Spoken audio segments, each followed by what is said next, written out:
The problem with this turntable is when you press start, even though the turntable turns and the arm lifts up and moves over and drops the needle onto the record, it immediately initiates the stop sequence. The arm lifts up and returns to the rest, and then it just keeps cycling round and round like that, never playing a record and never even stopping the turntable. So the problem I found was in here.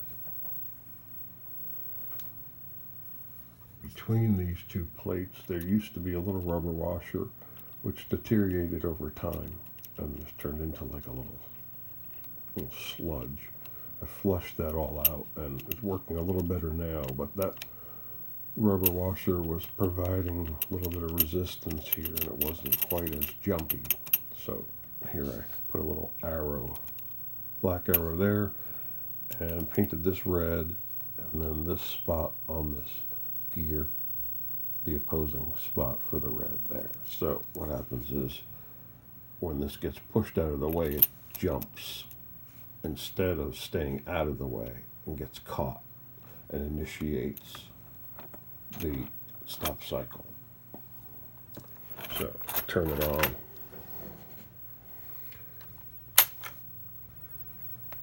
Motor's turning, which drives the belt, which drives the turntable, which is jammed onto the spindle here and drives this spindle. So that catches the red tab, moves the arm, drops the arm down. So what happens here is it pushes that little black arrow out of the way, which nudges the red out of the way. But when it gets to here, it's a little jumpy like that, and instead of missing, it gets caught and initiates the stop sequence. And it happens over and over and over again. So what happens here is start it up, and then arm comes up and over. And if I provide a little bit of resistance on this here,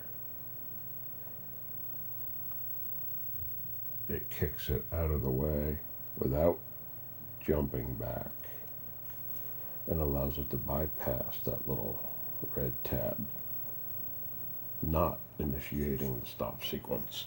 And then the record plays. And then when the record is over, or you press stop, that little red tab jumps in the way and initiates the stop sequence.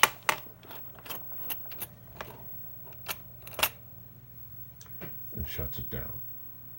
So that little 1 cent rubber washer needs to be installed.